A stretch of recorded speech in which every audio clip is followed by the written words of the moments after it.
Moi boas tardes, é un placer estar aquí, tamén rodeada nesta sesión na que ademais estamos tamén representadas as mulleres, en particular nesta etapa 6, educación, diversidade e innovación social. Porque falando da Carta de Santiago e dos retos aos que nos temos que enfrentar como sociedade no século XXI, temos que falar de educación. Falábase hai pouco de que a educación era un ascensor social. Eu diría máis. Eu creo que a educación é a arquitecta da sociedade, en particular as mestras, as profesoras e profesores, son os arquitectos desta nova sociedade. Ás veces referímonos de educación como a arma máis potente que pode cambiar unha sociedade. Pero esa educación tamén se ten que adaptar á innovación e necesita a sociedade. Sobre todo se deixar a ninguén fora. Polo tanto, estamos a falar dunha educación inclusiva. Falaremos de problemas, imos expoñer problemas, pero sobre todo imos propoñer solucións. Isto non vai ser, a carta que se escriba nesta etapa non vai ser unha carta de lamentacións, nin unha folla de reclamacións, sino un proxecto de solucións. E falaremos de diferentes obxectivos de desenvolvemento sostible, algún destes obxectivos, falouse algún deles, e nós imos tocar varios, pero sobre todo dous. Primeiro, o 4, educación de calidade, tamén o 10, reducción das desigualdades, educación emocional, tocaremos diferentes puntos. Para todo isto non podo estar mellor acompañada esta tarde. Son dúas expertas en educación que dedican a súa vida profesional á educación. E vou empezar por Ainara Zubillaga. Benvida, Ainara. É directora de Educación e Formación da Fundación Cotec para a Innovación. Xa que falamos tamén das nosas orixes, é de Bilbao, pero vive en Madrid, é doutora en Ciencias da Educación pola Universidade Complutense de Madrid, e desenvolveu a súa carreira en diferentes institucións universitarias, tanto como docente, investigadora, cargos de xestión.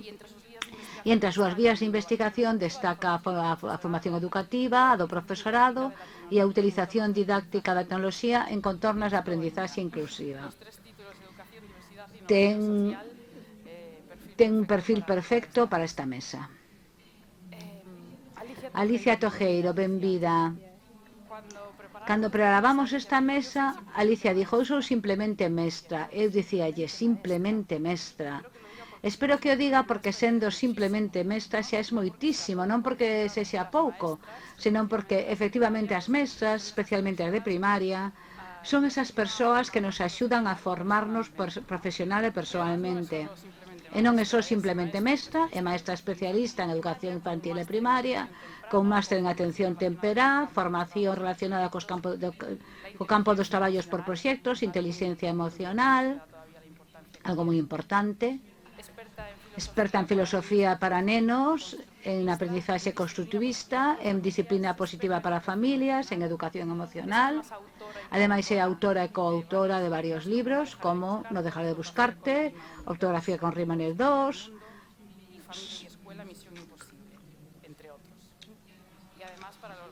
E ademais, por se non sabedes, é a mellor docente de España de primaria do 2020, que é un recoñecemento outorgado polos premios Educabanca.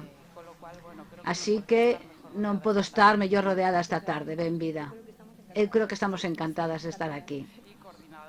E coordinados pola magnífica Mega Pazos, que tampouco podemos estar mellor acompañados. Ben, eu preséntome, son Ana Freire, son enxeñeira doutora informática pola Universidade da Coruña, pero non son destas enxeñeiras que quedan aquí, non sei se afortunada ou lamentablemente, pero dende hai 6 anos traballo en Barcelona, na Universidade de Pompeu Fraga, son investigadora docente en graos, en másteres posgraos, e cun campo de investigación moi focado á innovación social. Últimamente dedico o meu tempo de investigadora a inteligencia artificial aplicada á saúde mental, en particular a estudiar estes problemas en redes sociais. Sí que somos conscientes neste traballo de todo o que temos que facer a nivel de educación emocional e saúde mental, sobre todo na xente máis nova, o colectivo de adolescentes. Pois tras esta breve presentación empezamos coa parte máis importante, que vai ser este diálogo que vos vai entreter durante esta próxima hora, en o que espero que participades tamén ao final coas vosas preguntas. Nunha situación como a que nos atopamos agora, pospandemia, non podo evitar falar dos retos o que nos enfrontamos nesta pandemia. E sobre todo, non só presentando problemas, senón tamén vendo como podemos solucionalos nun futuro, como podemos estar preparados para outra futura pandemia. Gustaríame empezar coa experiencia de Alicia.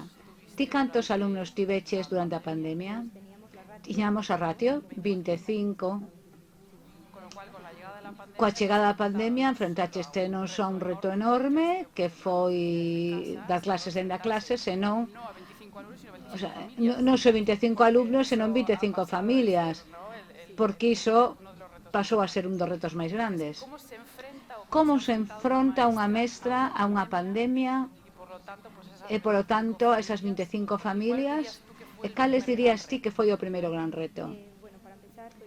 Para empezar, creo que todos temos claro que a chegada do COVID-19 supuxo para todos, para o mundo en xeral, pero por suposto para a educación, unha oportunidade de parar, pensar e reflexionar sobre o que estamos facendo.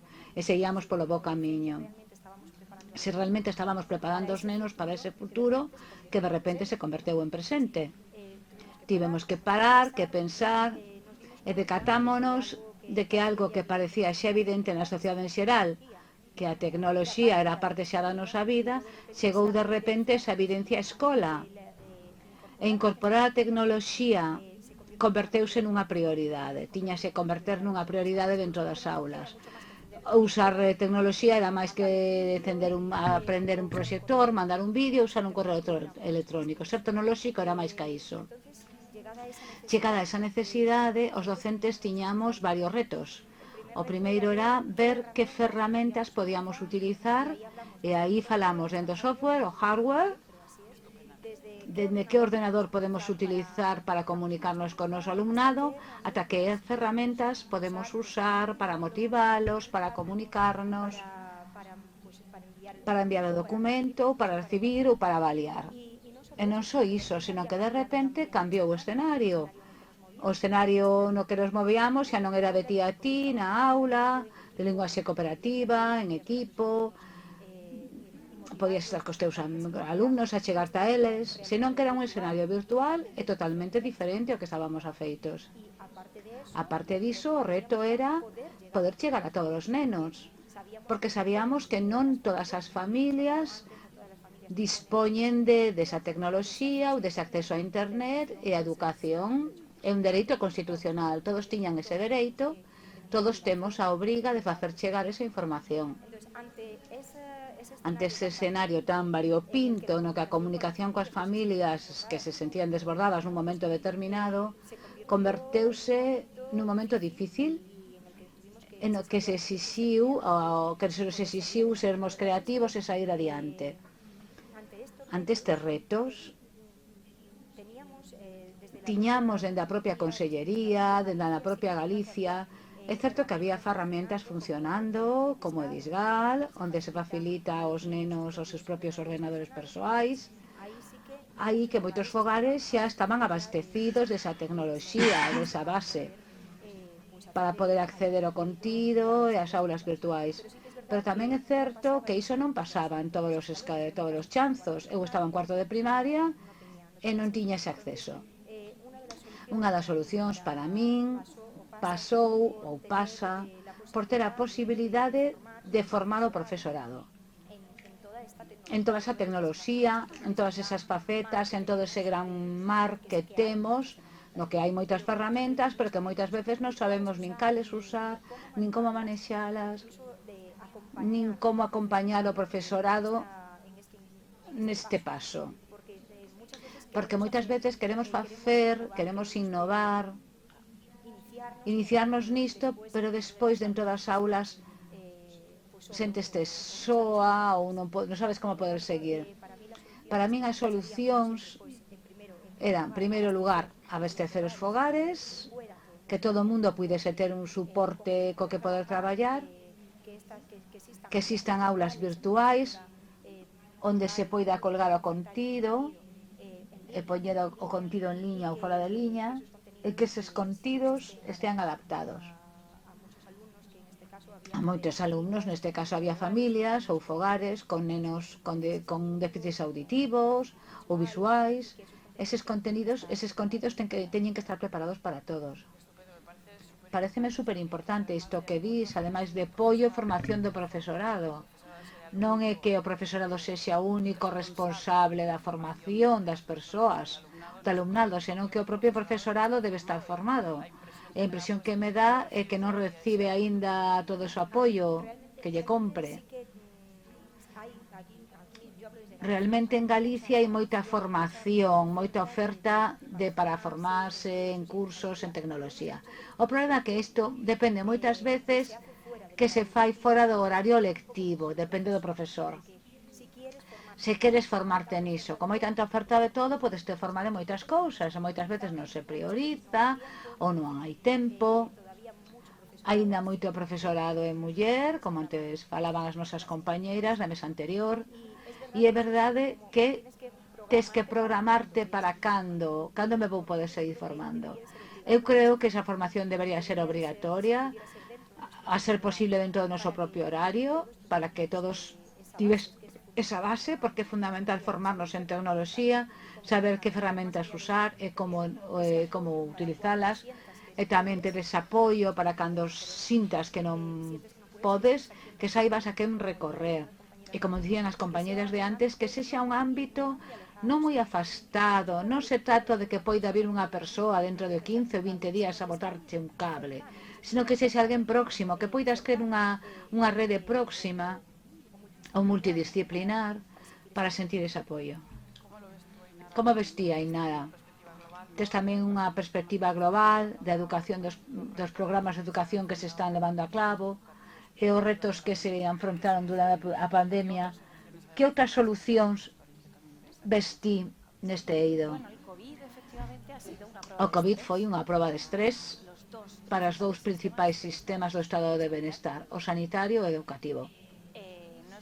Non estou segura de que os dous saísen de maneira parecida desa proba de estrés. Educación tivo un problema de recursos, de falta de equipamento, creo que non tanto de faltas de ferramentas, creo que as hai, pero sí que isto ten que ver co segundo problema, que é a formación. Os mestres non están formados. Isto é un pouco a actuación de mea culpa da Facultade de Educación, que eu formo parte tamén. Os plans de estudo de magisterio non están, neses plans non está recolleida unha formación docente inicial, onde as únicas cousas onde vai estar a aula de futuro é tecnolóxica diversa. E son dúas dimensións que adolecen moito, os plans de estudios adolecen delas. Non contan con elas nos diferentes graos, primaria, secundaria. Recursos é a primeira cuestión, capacidade para poder seleccionar os recursos segundo o teu proxecto educativo, toma de decisións pedagóxicas, non tecnolóxicas, que me temo que é o que está agora predominando. Hai unha terceira pata que é o centro.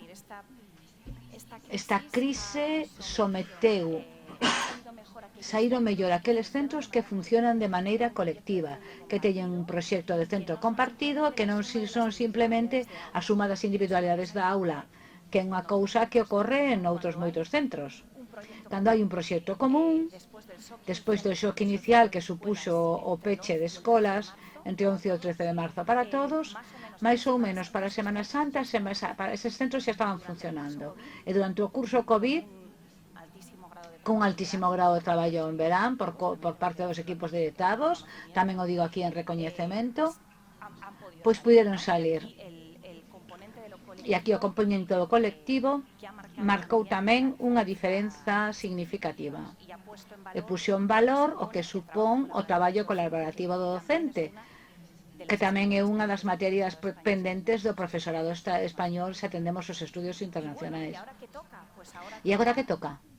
Para mí hai dous grandes gañadores da pandemia. unha escola como institución, decatámonos de que a escola non é sustituible.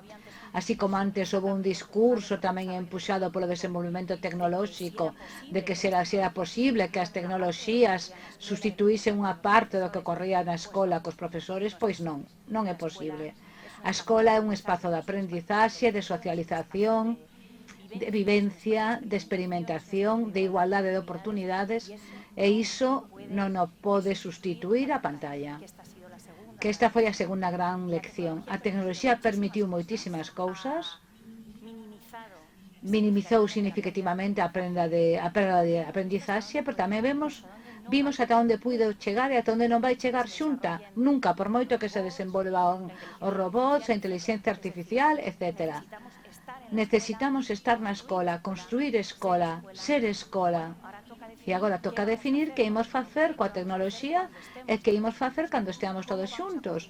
Como combinamos estas tres dimensións de espazo, presencial e remoto, tempo, síncrono e asíncrono, e interaccións profesor-alumno, entre alumnos, con familias, en grupo, traballo autónomo. Como manexamos estas pezas?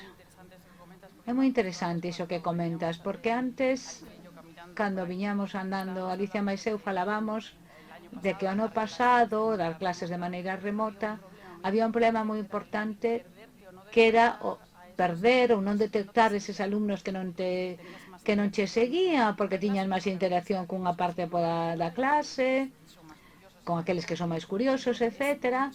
Pero é moito máis difícil detectar aqueles alumnos que non te siguen ou que non quedan atrás, porque non lles podes ver a cara, nin podes ver o que están facendo, non podes ver a súa libreta, o seu papel. Isto pode crear realmente unha fenda importante. Falamos de formación do profesorado, moita formación digital, tecnolóxica, pero tamén gustaríame falar de outras perspectivas de formación que lles podemos dar ao profesorado e que creo que non se está facendo. Vos podedesmo confirmar ou non. Un pouco por deformación profesional, pero xa vos comentei que traballo no ámbito da formación profesional aplicada á saúde mental. Facemos análisis de redes sociais, de como se expresan os usuarios, depresión, estrés, ansiedade, ou casos máis graves, como as tendencias suicidas, as autolesións, etc. Estudando isto, decatámonos de que despois da pandemia agravaronse moitísimo os casos deste tipo de problemas mentais en xente nova, porque son eles os que maiormente se expresan en redes sociais. Neste tema teño unha experiencia persoal na universidade. Detecté unha vez un alumno que sempre iba de manga longa, pero unha vez nun exame, supoño que polos test do exame tiña calor, remangouse, eu vin unhas marcas de cortes, de lesións. Eran cicatrices xa curadas, pero saltou unha alarma, consultei coa terapeuta da escola, con outros profesores, e había algúns profesores que me preguntaron que son autolesións e como recoñeciches que é autolesión. A min pareceme moi grave, porque pareceme que a saúde mental vai ser a próxima pandemia, pero na solución ou na mellora da nosa saúde mental temos tamén unha responsabilidade como sociedade de apoiar e entender cando unha persoa pode necesitar axuda, e é fundamental sabendo que estes problemas se están xerando e desenvolvendo en xente nova, e que o profesorado teña formación para detectar cando unha persoa pode ter un tipo de problema e non tan evidente como este. Para min era evidente, para outros profesores non. E por cento, agora esta persoa está con apoio psicolóxico proporcionado pola universidade. Pero se cadra problemas que non teñen unha característica tan evidente, ou non che dan pistas tan evidente como pode ser unha depresión, un trastorno da conduta alimentaria.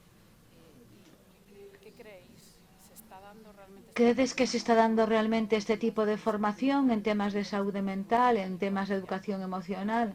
E Alicia, como experta en educación emocional, ves esta carencia?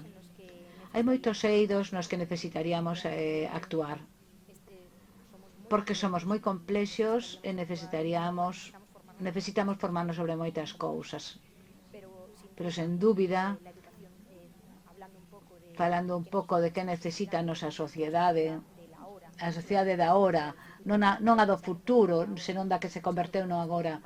Unha parte é a emocional, porque comprobamos que se trata de saber, pero tamén de poder ser, é dicir, de creer nun mesmo, de resistir, de perseverar, de asumir tantas cousas que moitas veces a escola non nos ensinou, entre as que eu me inclúo, non nos ensinaron esta parte. Necesitamos aprender a manexar a tecnoloxía, por suposto, é unha prioridade na escola, pero tamén esta pandemia demostrounos que a tecnoloxía nunca poderá sustituir a humanidade. O que nos fai humanos, que son os valores. Eu sempre que fago escola, teño que dar lingua, matemáticas, naturais, pero ante todo son mestra. E ante todo estamos como persoas.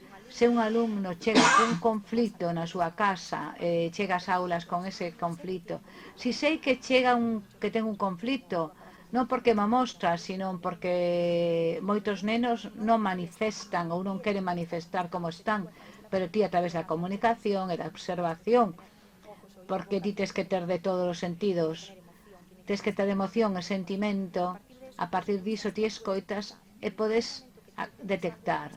E se detectas algo, tes que actuar.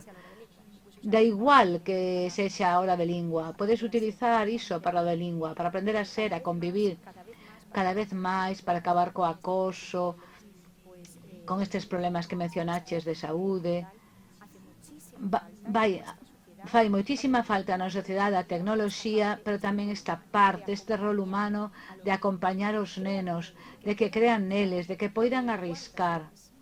Cantas horas fixen o día de nai, entre comiñas, de facerlles ver que hai que crear que non pasa nada por equivocarse, a través de distintos exemplos, de vídeos, de roleplay, de conversas, de cousas que lles pasaron, a través da arte. Porque isto é realmente o que é importante para a nosa sociedade futura, porque a sociedade do agora xa non é do futuro. Hai que formarse sobre isto, sí. Hai que formarse. Outro día estaba nun congreso de educación emocional e dicían que o acoso escolar era un problema de falta de empatía, que con educación emocional se podería suavizar. É que moitas veces nas aulas non temos tempo para isto. É que isto é o tempo que hai que investir nisto, se queremos unha sociedade máis sá, unha sociedade mellor. Porque a nosa sociedade pode avanzar coa tecnoloxía, con cuidado do medio ambiente, ou co cambio climático, hai que lutar contra o cambio climático, pero ao final as persoas necesitamos estar ben, necesitamos esta calidade de vida, e non pode haber calidade de vida se ti non estás ben. E se ti non estás ben, reaccionarás mal cos demais. Hai que empezar porque os nosos alumnos se encontren ben, que os docentes saiban como poder axudalos. Hai que ser psicólogo, hai que ser economista, hai que ser tantas cousas, hai que formarse en tantos campos.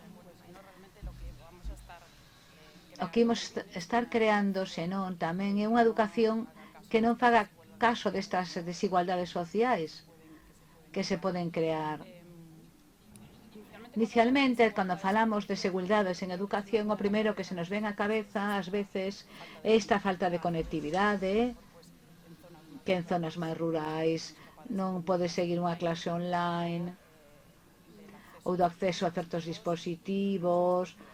Hoxe vimos que ata agora había un ou dous ordenadores por familia, que hai que non ni sequera ten un.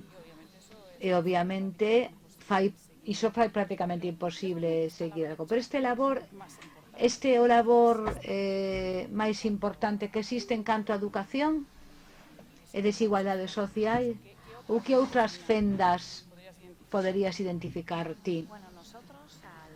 Nos, o pouco tempo de que empezou a pandemia, que se pechasen as escolas, lanzamos varios informes en Decotec. Un deles era sobre as fendas.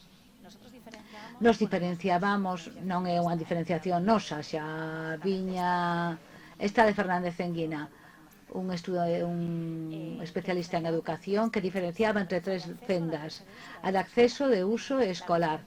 A fenda de acceso é a que todos nos ven á cabeza: ter ou non ter tecnoloxía, cantos ordenadores ou dispositivos hai nunha casa.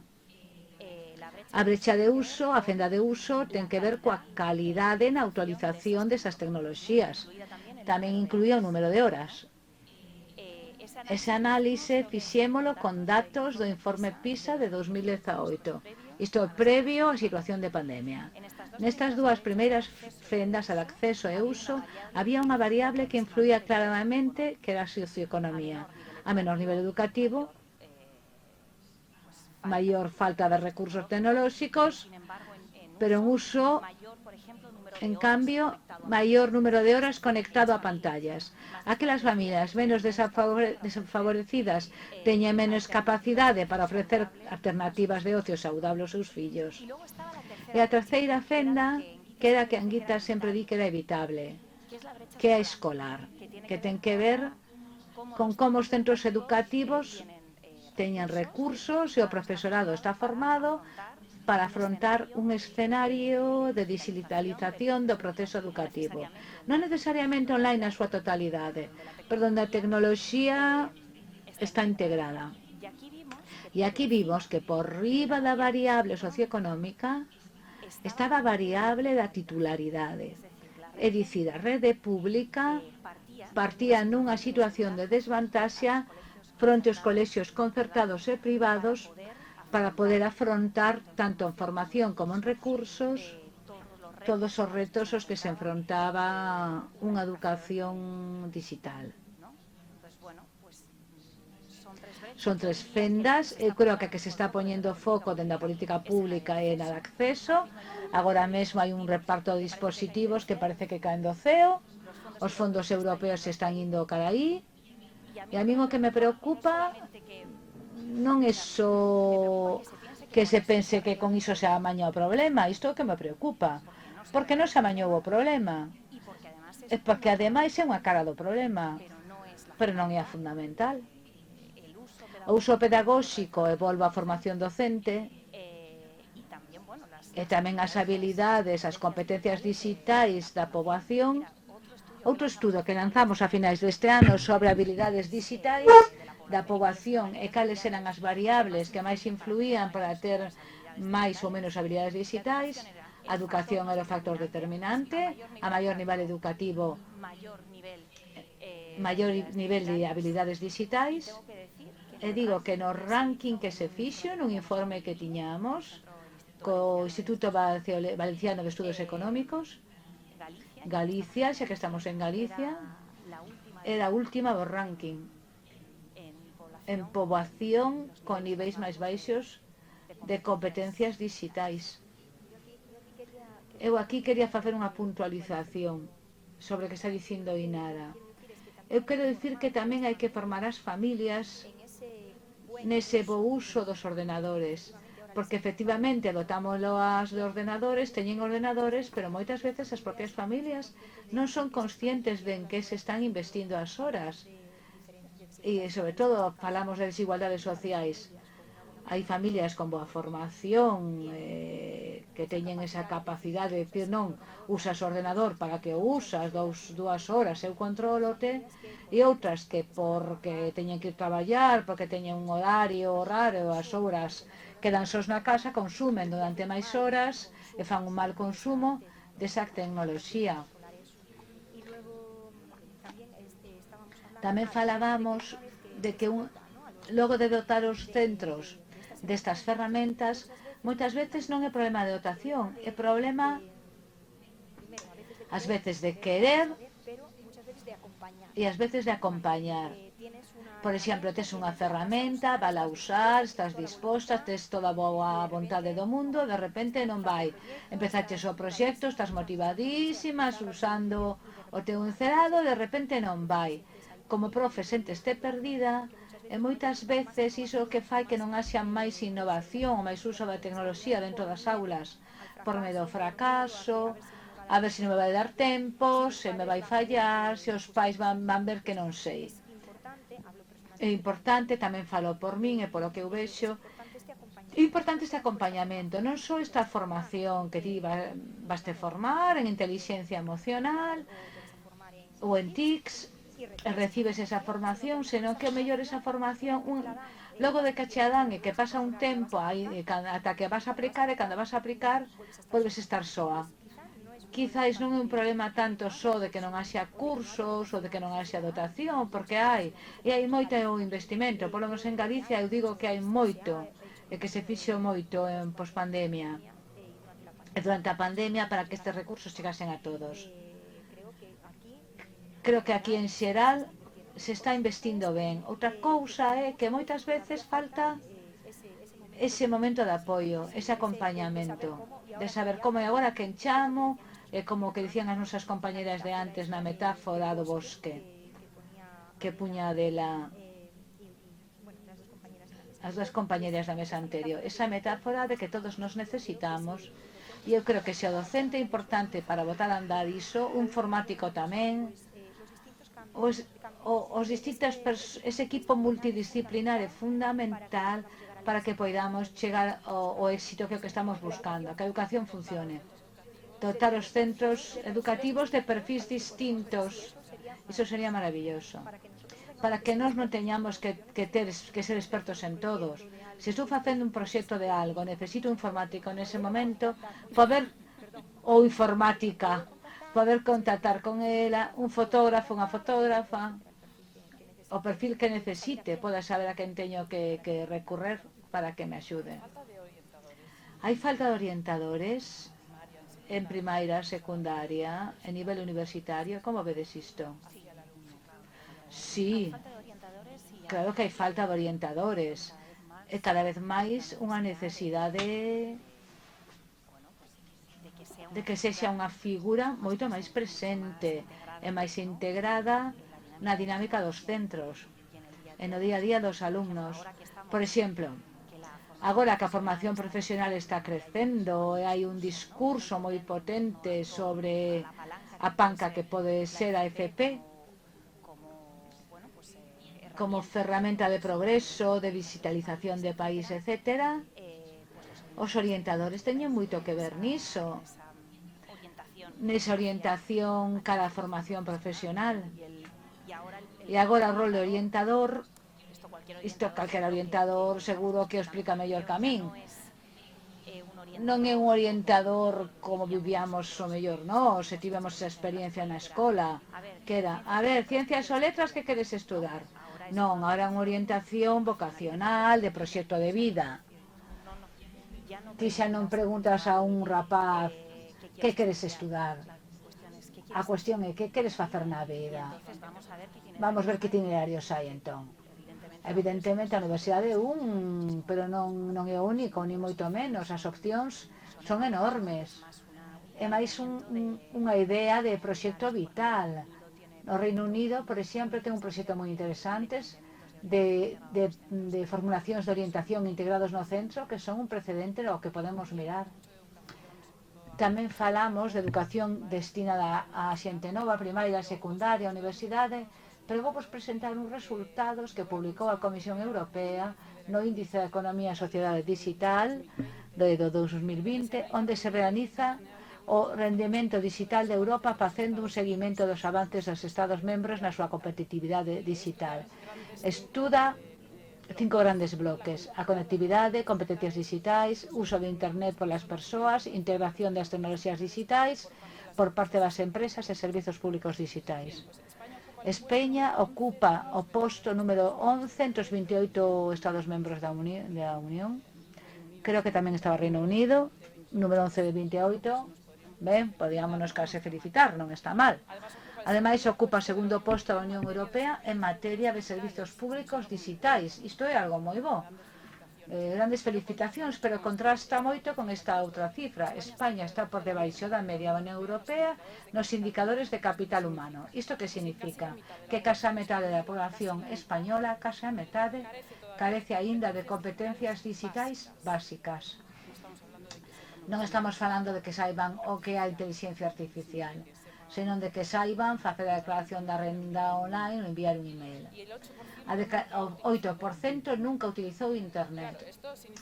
Isto significa un ritmo moi diferente de digitalización entre a administración pública e a sociedade en xeral.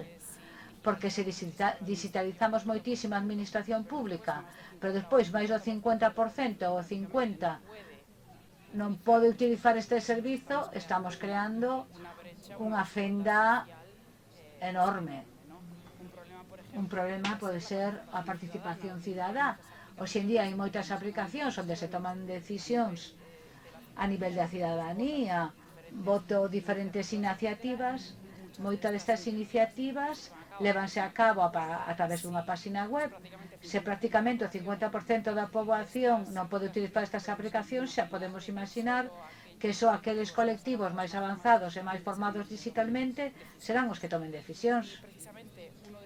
Precisamente un deses colectivos vulnerables é a terceira idade. Antes falábamos da terceira idade como un colectivo que temos que incluir nesta innovación social que nos está demandando esta digitalización.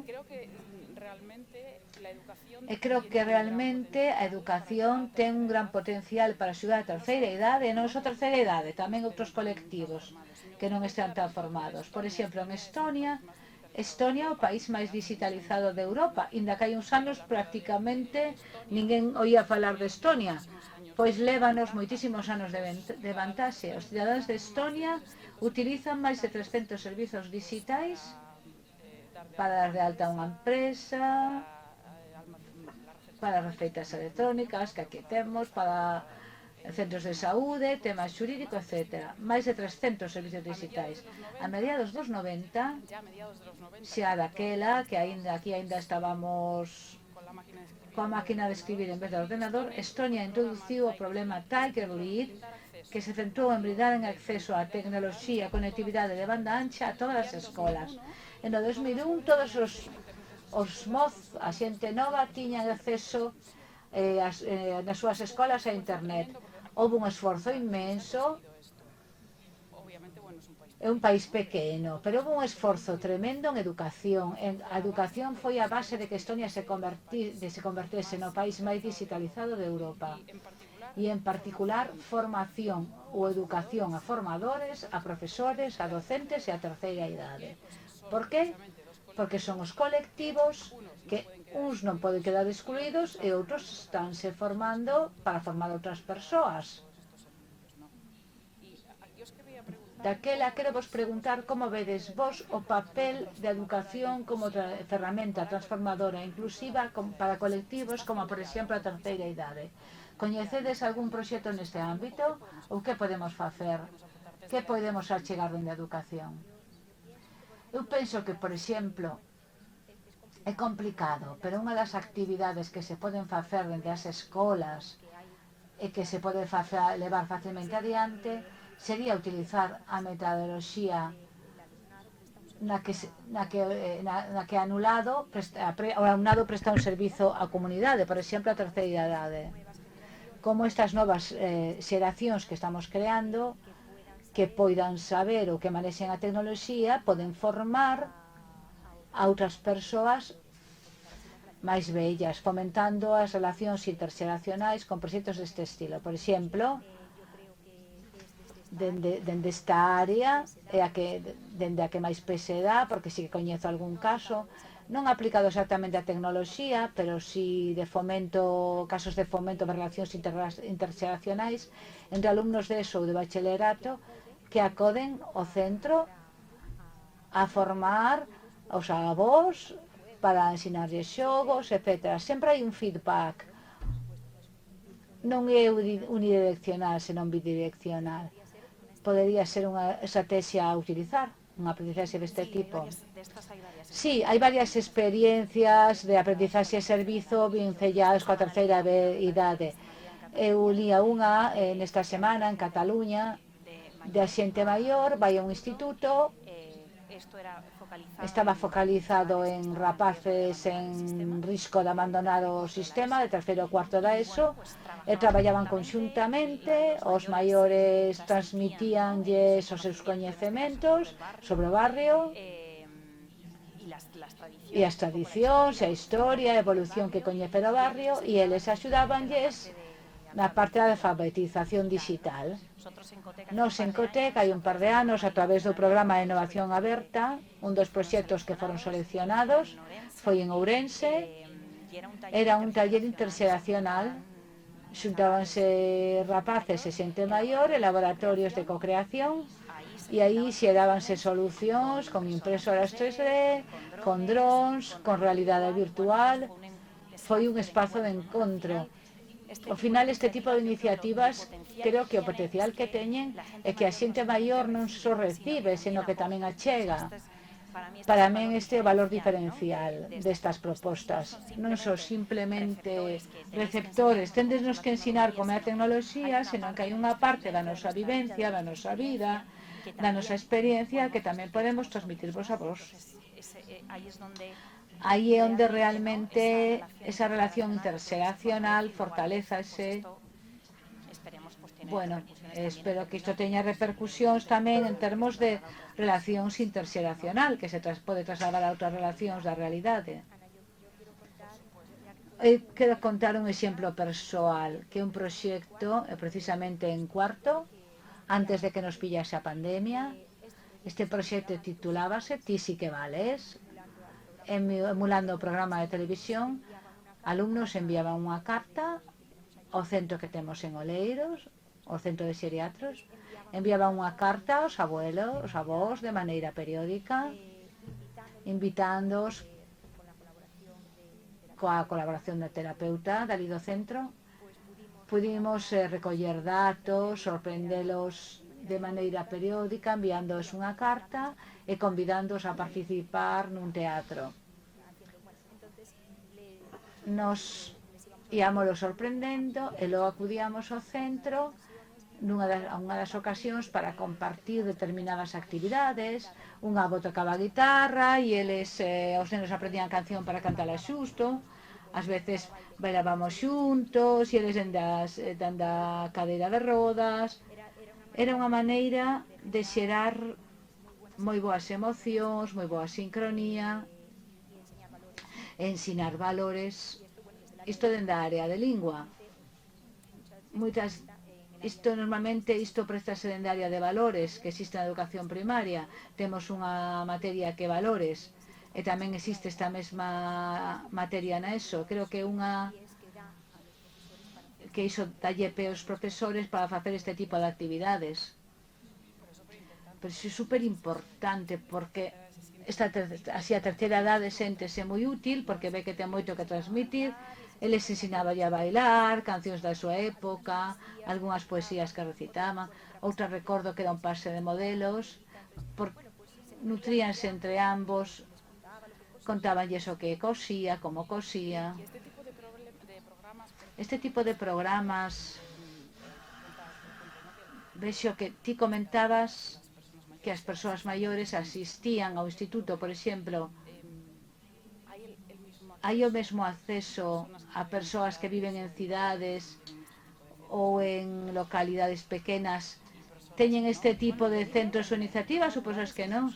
Eu creo que na contorna rural é máis simple, é bastante común en escolas rurais, que precisamente unhas vantaxes dos CRA é a proximidade coa cidade.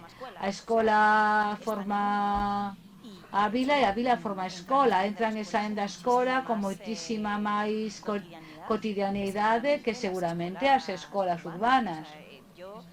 Eu en escolas rurais teño coñecido experiencias clarísimas onde efectivamente non só se formaban parte do día a día, senón que tiña moito que contar, e o que contaban formaban parte do desenvolvemento curricular, e esa sinerxía prodúcese dun xeito moito máis simple.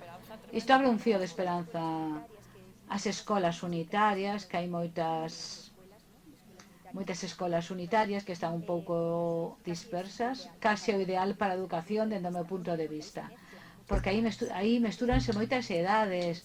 Os alumnos, para mí un dos grandes problemas é como temos montado o sistema, en plan, o caixón dos 9 anos, o caixón dos 10 anos, se cadra tes 9, pero non tes 9, tes 10, ou ao revés. Isto que dicía a compañeira anterior, Ser maior non significa ter unha mente de maior, ni unha mente de pequena, ses pequeno, significa ter un corpo.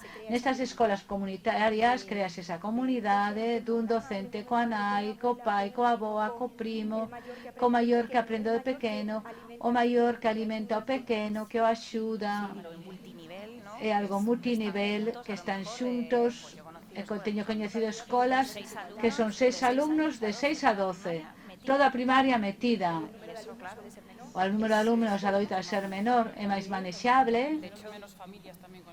Tamén menos familias coas que lidar. Eu poñería en valor a escola rural. É referente a innovación en moitas cousas. É un foco o que hai que mirar. Eu quero dar un voto ás familias, porque ás veces parece que sempre hai este enfrontamento entre docentes e familia, como que somos dous bloques diferentes. E eu non estou de acordo. Bueno, as familias e as escolas queremos o mesmo para os nenos, queremos que aprendan, queremos que se sintan ben, que se porten ben, que medren, que se formen como persoas da mellor maneira posible. É verdade que a veces falla a comunicación entre nós e parece que haxa este enfrontamento, pero hai que comprender que loitamos polo mesmo. É que o profesor sempre quere chegar a entender a familia, supoño, espero, e como nai que son, quero tamén entender o profesor, e mentres non haxe este camiñar xuntos, que é fundamental, camiñarmos xuntos, o que mesmo que pasa dentro dunha familia, cando hai pensamentos distintos, é máis difícil conseguir o obxectivo. As familias moitas veces teñen moita razón no que din. Eu tamén son nai e tamén teño que dicilo. As familias saben e cheiran. Imos falar do futuro da educación. Xa vimos algunhas pistas para solucionar certos retos, pero faremos tamén un pouco de futuro. Comentaban antes que neste proceso de digitalización vanse destruir moitos empregos. É certo, como experta en tecnoloxía, é certo. Pero tamén se ve moito máis ese titular que o titular de cantidades que vai crear a tecnoloxía, que está creando, en particular, centos de miles de postos de traballo no ámbito tecnolóxico que quedan desertos cada ano en Europa por falta de persoal especializado. E non é que a xente nova non queira estudar tecnoloxía, parece que iso que pasa, senón que cada ano hai máis demanda, pero o sistema universitario español non é capaz de absorber isto. Velaquí uns datos. O ano pasado, máis de 16.000 estudantes se preinscribiron para cursar enxeñería informática como primeira opción en toda España, segundo o Ministerio de Universidades. Pero só o 60% deles puideron finalmente matricularse porque as universidades españolas contaban só con 9.781 prazas para esta titulación, cando ademais é unha titulación que prácticamente non ten desemprego. Esta demanda non é que fose algo puntual, senón que se incrementou de maneira exponencial durante os últimos anos. Polo tanto, o informe Empleabilidade e Talento Digital asegura que nos últimos 10 anos as universidades españolas deixaron fora a 20.914 potenciais alumnos que quedaron sen praza nunha carreira deste estilo. Ademais, dentro destas cifras, agóchase unha tendencia de xénero. A maior parte das persoas que solicitan estas carreiras son homes. E digóvolo con coñecemento de causa, porque en enxeñería informática na miña universidade as mulleres representan como un 12%, e no resto de enxeñería é igual, menos en biomédica, ou nun caso de éxito que tivemos depois de moito esforzo, que foi ciencia de datos. Hai menos mulleres estudando estas carreiras, polo tanto as mulleres pode quedar fora das grandes oportunidades laborais das que falamos, e en consecuencia haberá un esgo social, unha fenda digital bastante importante durante os anos vindeiros. As causas, por exemplo, o sistema universitario, que non é capaz de absorber tantas prazas como as que se demandan.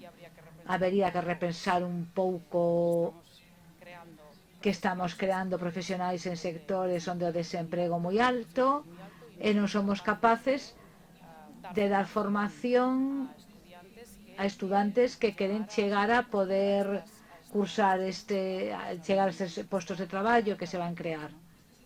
Este sería un destes problemas. E gustaríame coñecer a vosa opinión respecto a isto. Pero tamén me gustaría ver o tema de como podemos cambiar este desbalance de xénero. É un problema de que non explicamos ben ás nenas pequenas a que se poden dedicar estudando tecnoloxía. Si, porque o enxeñero informático ou especialista en forma de datos é un home que traballa illado da sociedade. Como podemos resolver isto? Hai unha iniciativa que me gustou moito cando a lín, que a Consellería de Educación de aquí presentou unha nova materia, inteligencia artificial para primeiro de bacharelato, que terá unha carga lectiva de 2 horas semanais e que se irá implantando en todas as etapas de forma transversal. Eu creo que é un pequeno gran paso para o deseño da educación do futuro, pero que non é só, vale, vamos intentar darlle as nenos e nenas ferramentas para que coñezan realmente a tecnoloxía, que se pode aplicar á sociedade, que pode dedicarse ao campo que queiran. Que opinade respecto a isto?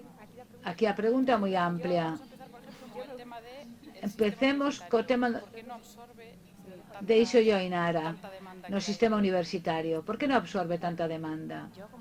Eu, como parte do sistema universitario, teño que dicir que a universidade é unha mole lenta. Custa. Na súa defensa tamén teño que dicir que ten unha rigidez normativa que dificulta moito que se adapte de maneira rápida á velocidade o que vai aí fora, o que sucede aí fora.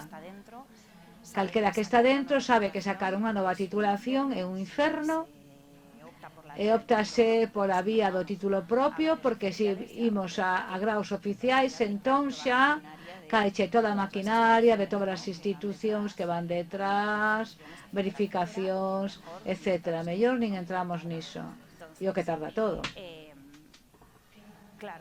Claro, a universidade está deseñada para un mundo no que efectivamente dista do que está fora. Entón, custalle por mentalidade, por cultura, pero tamén pola rigidez do contexto no que se encontra. Ás veces, cando falamos de reformar a universidade, a nova lei de universidade, agora que está aí, o que hai que facer, penso eu, é desregular. Eu quitaría pexas que hai agora para facer cousas. Cada paso que queres dar, para cada paso compreche papéis, vicerreitorado, xerencia, é unha cousa complicada. A burocracia arrástrate. Acontece o mesmo, por exemplo, na formación profesional, que está chamada a protagonizar o impulso da digitalización e, por unha banda, os novos títulos de formación profesional tardan unha media de 4 ou 5 anos, estamos nas mesmas. O sistema educativo é un sistema lento de por sí. E logo, por outro lado, estamos a promover un discurso de sí a FP, pero non hai prazas para cubrir a FP. Este curso, por exemplo, situación como a de Madrid ou Cataluña, foi pavoroso. Saiu na prensa porque había unha demanda de formación profesional enorme que non se puido cubrir en centros públicos. Así que xa estamos introducindo novas fendas na formación profesional. Ata agora resultaba que a formación profesional era para aquel que non valía e agora estáse posicionando como algo relevante e imos deixar fora aos que sempre quedaron fora. Iso por un lado. Polo outro, o tema do xénero. Para mí o tema do xénero que se mete todo no pack das vocacións científico-tecnolóxicas mulleres, eu diferenciaría certas vocacións científicas e efectivamente as tecnolóxicas. A presenza de mulleres en disciplinas vencelladas coa bioloxía ou a sanitaria é moi alta. E son disciplinas científicas. E nisto temos unha presenza clara. Entón, algo corre realmente con aquilo que ten que ver coa tecnoloxía. Eu creo que ten que ver co discurso que está debaixo da tecnoloxía. Como construímos a tecnoloxía? Creo que o enfoque é un enfoque de cacharro, de máquina, de dispositivo, e non do obxectivo. Para que imos usar iso? Completamente de acordo. Entón, nós aí non encontramos o encaixe. Que ocorre? Que a tecnoloxía se segue a desenvolver e por homes. E, por tanto, ese discurso segue a prevalecer. Eu creo que se cambiamos ese discurso, quero pensar que nós imos soas. Isto amólame, porque sempre se pon o foco que somos nós a que temos que ir a tecnoloxía e non ao revés. Eu creo que se cambiamos o discurso que subxace o desenvolvemento tecnolóxico, nos imos soas, porque non necesitamos que nos leve ninguén a ningún sitio. Eu teño un claro exemplo do que dis. Cando lanzamos na Universidade Pompeu Fabra un novo grado que era Enxeñería Matemática en Ciencias de Datos, dicían, quitalle do nome de Enxeñería porque senón non vai vir mulleres. Non, porque eu fixen Enxeñería porque quería ser enxeñera, porque non vou poder ser selo. Cambiamos o discurso, en vez de ensinarlles as materias que van facer, os créditos, matemáticas, física, electrónica e tal, vamos dicir para que lles vai servir esta carreira cando acabe. E fomos docentes investigadoras da universidade a moitos centros cataláns de secundaria explicándolles, eu dedícome a isto, eu aplico a inteligencia artificial a saúde mental, eu analizo imaxes de efectos para ver se teñen algunha información, eu aplico análisis de datos en datos financeiros. Pois descubrían profesións novas, non sabían que se podían facer este tipo de cousas. E isto foi antes de lanzar o grao. A primeira matrícula de grao foi un 50% de mulleres e mantivose ali ao longo de todos os anos. Facer iso explícito, que saiban cando entran nun hospital, non sei a porcentaxe que hai, pero cada vez hai máis, medicina e tamén enseñaría. E iso está aí, e forma parte dese mesmo escenario. Coido que o que prevalece non é nin esa imaxe, nin ese discurso, nin ese enfoque da tecnoloxía, e iso é o que marca a distancia.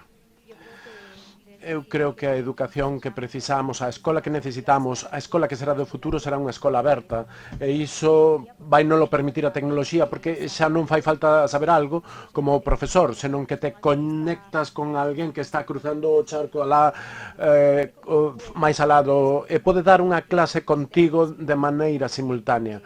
O que se trata agora mesmo é de abrir as escolas, e de permitir que se forme dende primaria xa a posibilidade de que vexan en persoa, de real, de verdade, moita vez polo que consumimos a través dos medios de comunicación, das redes. Para iso son estereotipos que se seguen a repetir e que se repiten sen querer, de que consumimos de maneira inconsciente.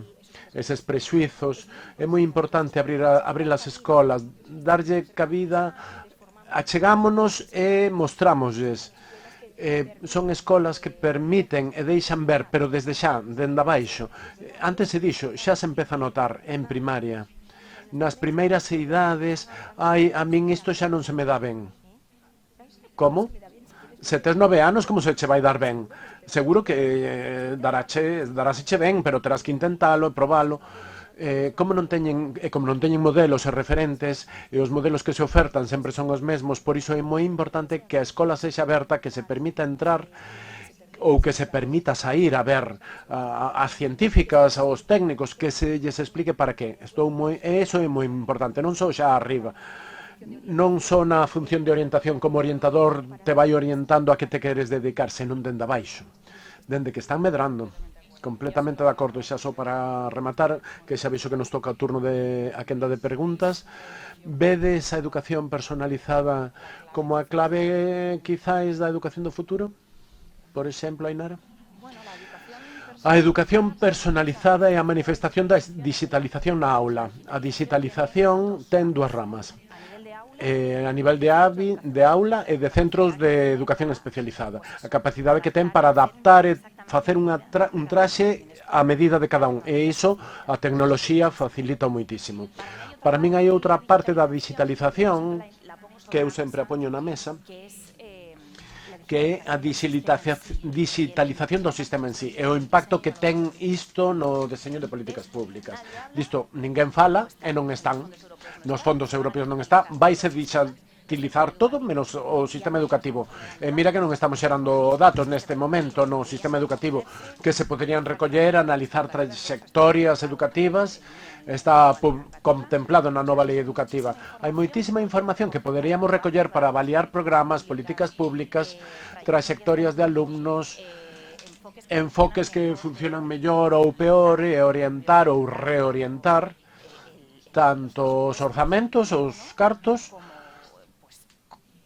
como monitorizar o que funciona e o que non funciona. Aplicar todo isto que falamos da inteligencia artificial e do Big Data á xestión do sistema. Non tanto unha materia se cadra, que neste país sempre solucionamos as cousas metendo máis materias, pero sí que o sistema en sí mesmo deixe de pedir aos centros e aos profesores que fagan e que se poña el como sistema, que poña as pilas. Eu o que creo que é importante nesta educación que non esquezamos que a tecnoloxía ten que xa chegou á escola, é unha prioridade, volvo a repetir, pero que non esquezamos esa parte humana, esa parte de valores, esa parte que ten que estar. Coa chegada da COVID, sen dúbida, a tecnoloxía demostrounos a importancia que ten dentro das aulas, sobre todo para atender a diversidade. Permitiunos, abriunos un abano, facilitounos o labor docente, permitiunos personalizar a educación, e creo que iso é importantísimo. E repito, a tecnoloxía sen valores, sen docentes, sen alguén que xestione, sen alguén que axude a que iso sexa máis doado, e mellor non serve. Paréceme unha conclusión perfecta para empezar a nosa quenda de preguntas. Vexo unha chea de mans levantadas.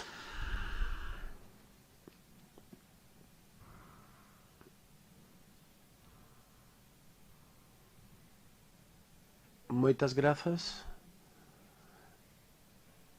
Falamos de fenda digital, onte falamos de capacidades, pero por parte dos adultos. Perdón, hoxe falamos de fenda digital, onte falábamos de incapacidade de xestionar a tecnoloxía por parte dos adultos, porque hai unha perda de control. Non sabemos como adultos xestionala. Esta semana había un empresario que me explicaba o seu modelo de negocio que se beneficiaba esta situación. Hai unha falta de atención.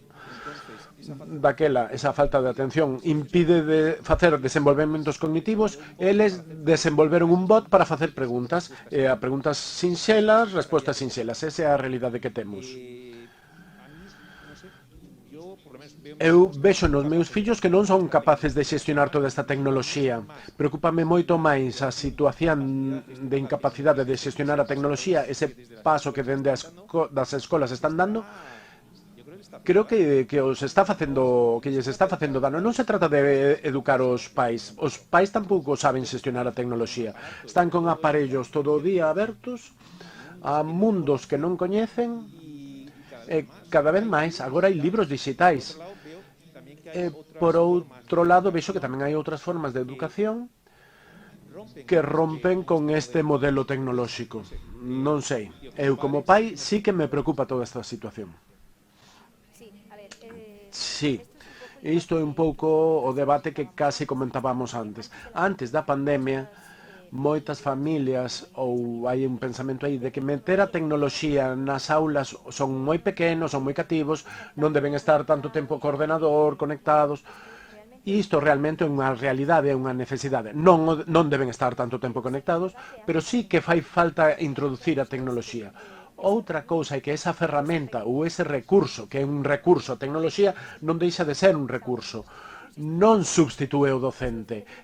O docente ten que ter un abano máis grande de ferramentas para utilizar na aula. Traballo cooperativo, ten que saber utilizar inteligencias múltiples, ten que saber traballar traballo por proxectos, ensinar a pensar na aula, traballo emocional e tamén servirse da tecnoloxía, pero non que a tecnoloxía se convirta na única ferramenta docente para ensinar. Moitas veces, igual que antes que sucedía co libro de texto, o libro de texto é unha ferramenta, é un recurso, pero non é un único recurso do que ten que dispoñer o profesor. O peligro que corremos, a tecnoloxía veu para axudar, para mellorar a calidade de vida, pero non podemos, e aí estou totalmente de acordo, é que non podemos focalizar no ordenador como única e exclusiva ferramenta para aprender de maneira constante durante as 5 horas que teñen lectivas ou en algúns sitios máis. Porque ademais iso sí que está facendo dano aos nenos, iso non se debe facer. Iso pasou durante a pandemia. Durante a pandemia, inclúome eu como nai, controláramos ata ese momento a tablet. Ahora non hai tablet, de súpeto chegou a pandemia e si tiñamos que estar en videoconferencia 2 horas continuas que con un neno que tiña 8 anos, que aquilo era unha tolería. Temos que utilizar as cousas de maneira correcta e para iso compre formación docente para entender que esa non é a única ferramenta que hai, pero tamén compre información para as familias, ben sexa dende as administracións ou dende as propias AMPAs, que se poidan formar sobre un bo uso, porque moitas familias non son conscientes do que pode pasar a través diso. Un control no número de horas ou un control no que están consumindo, por suposto, está dentro desa formación, ou debería estalo. Non sei se contestei. Calquera decisión que se tome que teña que ver coa educación, que se base no dispositivo e non no proceso educativo, está mal tomada. O problema é que moitas das decisións que se toman, por iso dixen que me preocupa especialmente a política pública que se está implementando de repartir dispositivos que parecen que caen do ceo, que a decisión ten que ser pedagóxica. Esa decisión ten que levar que é o mellor para a aprendizaxe dos alumnos. Iso pode pasar por usar tecnoloxía ou pode pasar por non usala. E aquí, que eu traballo para unha fundación de innovación, tamén poño sobre a mesa. A tecnoloxía disfraza moitas veces de innovación cousas que non o son, porque non cambia os procesos, cambia os soportes ou os formatos, pero seguimos facendo o mesmo. E se queredes velo, seguro que aquí recordamos os cuadernillos Rubio, que todos os tivemos aquí, baixadevos a aplicación, veredes como é. Nos sistemas educativos de referencia dos que falábamos antes, como en Finlandia, ahora están sustituindo as clases de caligrafía por clases de mecanografía. Pero eles seguen mantendo, evidentemente vai ser necesario teclear porque o vas a usar, ou non o vas a usar, ou mellor non o usas porque por voz. Tomar calquera decisión educativa nunha decisión tecnolóxica a velocidade a que vai a tecnoloxía, e ti sabes máis diso que eu, o que agora mesmo é, dentro de 10 anos xa non está. Eu dedícome a cousas que non estudei na carreira. Por iso tan importante aprenderlles aos nenos que estamos nun mundo cambiante e aprenderlles flexibilidade cognitiva. Para iso os docentes somos un exemplo. Como non funciona o ordenador ou colles unha tablet, a min pásame que a veces síntome moi torpe, que é unha maravilla para eles, porque estoulles mostrando, ou como nais ou en calquera traballo, fallas, pero ese fallo convértese rapaces, hai que ser flexibles. Se non funciona isto, hai que buscar outra cousa. Non podemos estar aí pendentes diso. Porque hai no mundo do cambio a forma de cambiarse. De feito, coa COVID tuvemos que cambiarnos. Se cambiamos, sobrevivimos. O futuro é este. Este é o futuro no que teñen que estar eles preparados. Por iso volvemos ao que falábamos. Non debemos descargar todo no ordenador. Eu xa uso o ordenador xa innovo, xa estamos tecnolóxicos, senón nesa formación do ser xunto co do saber. O ser capaz de adaptarse, de cambiar, de aprenderlles. Por iso esa parte de traballar a inteligencia emocional nas aulas, ese moverse, aprender doutras formas que non sexa a través da tecnoloxía, pero a tecnoloxía é necesaria. Antes de nada, darvos as gracias aos tres, porque me pareceu moi interesante. Quería preguntarvos as tres, como docentes, tendo en conta o preámbulo da LOMLOE, a nova Lei de Universidades, como crees que vai ser posible incorporar na educación esas temáticas das que falábamos, a educación emocional ou a saúde mental no día a día dos alumnos? Eu respondo rápido. Eu digo sempre, porque así é o que eu vexo. Pódese cambiar 20 veces a lei, as 25.000 as veces que queira. Se non cambia o docente, o que está a pé o pé da aula é o profesor ou a profe, o mestra. Se non cambia o profesor, pouco vai cambiar. Ten que cambiar o proceso, ten que cambiar dende dentro, que xa o dicía Ainara. O profesor é o motor do cambio. Polo tanto, non se trata de crear unha materia máis de educación emocional, nin de crear unha materia máis de inteligencia artificial. Trátase de que dentro das aulas é tan importante falar, pois falemos de inteligencia emocional ou falemos de inteligencia artificial na aula de lengua. Usemos a lingua para falarmos, para resolvermos conflictos, para resolver a competencia social, porque falamos de ser competentes, non só de aprender un contido, senón de saber usalo cando saes a vida, cando tes un problema real. Traballemos daquela dunha maneira máis práctica, cun currículo máis práctico, non só tan teórico, e abrangamos iso dunha maneira máis real. Eu teño que dicir que a lei é un marco que flexibiliza este enfoque sexa posible e o novo proxecto do desenvolvemento curricular que se pode consultar neste momento, está en fase de proxecto non definitivo, falta o peche, pon na mesa un currículo, primeiro, cun enfoque distinto, que é competencial, que favorece todo isto que estamos todos falando, e que facilita a introdución de todas estas temas que están orientadas a unha formación máis integral e non tan estritamente académica ou enciclopédica que é como se caracterizou o currículo do noso país, sobre todo en secundaria. Potencial as soft skills. Imos a máis preguntas, que queda pouco tempo.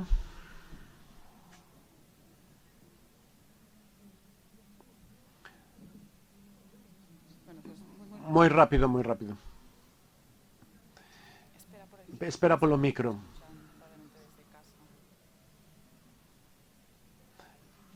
A min é un tema que me doe moito sempre.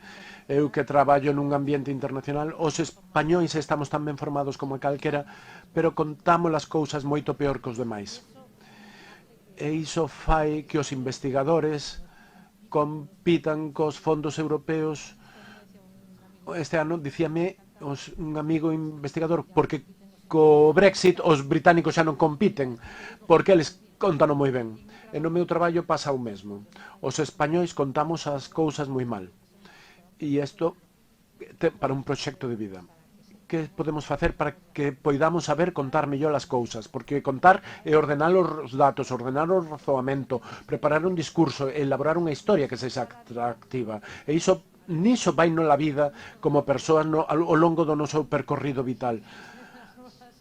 E non pode ser que esperemos para as normas normativas.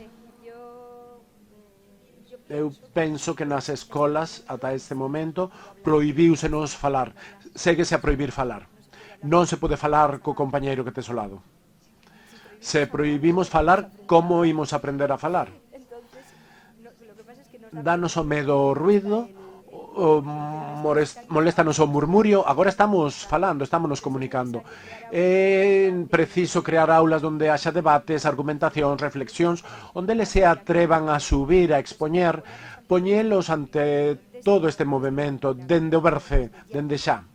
Non cando, se esperamos a que medren, xa estamos noutras etapas da vida que o mellor xa hai outras emocións, pero xa me dá vergonza. Pero se van preparados dende pequenos, iso sería algo moi básico. Mais non sei, pero iso sería moi básico. Deixar falar nas escolas. Permitir falar, permitir a comunicación. Que traballen xuntos. Agora chegou a COVID serviu de excusa plus. Agora xa hai unha excusa plus para manter a distancia e non poder falar, ben separados do profesor. Non nos tocamos e que non falamos. Se había moito ruido e peor. Creo que hai que falar.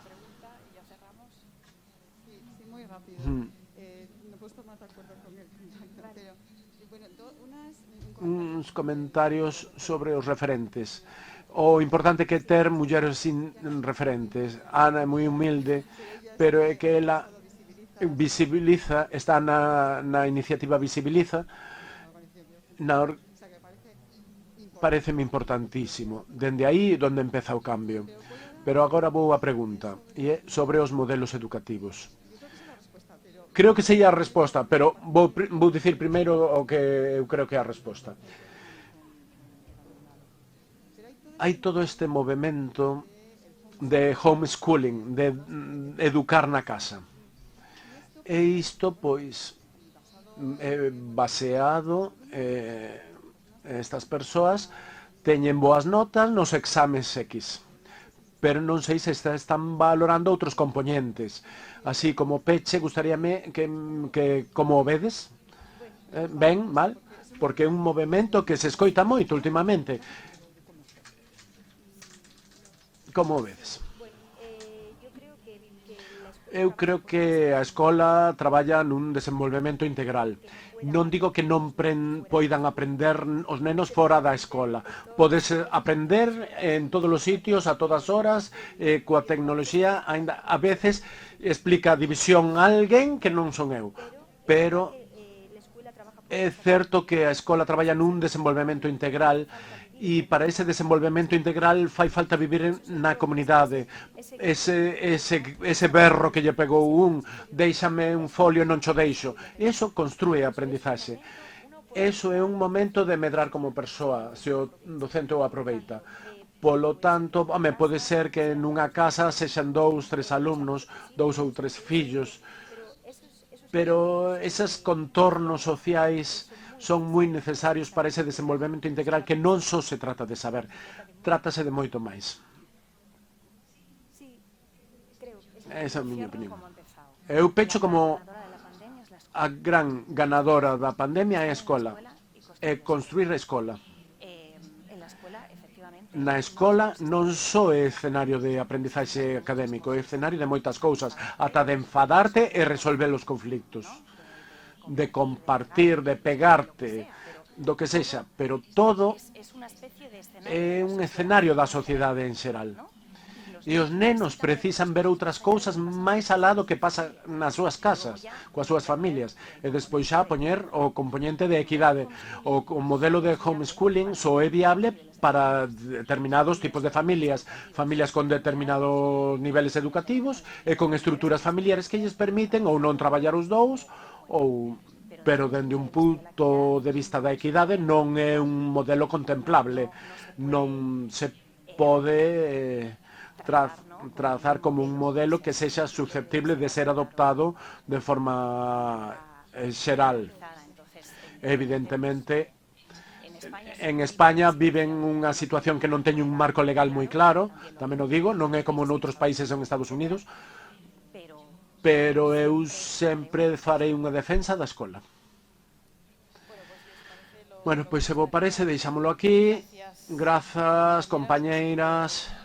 Foi moi enriquecedora esta conversa na que puxemos os problemas sobre a mesa, pero tamén solucións.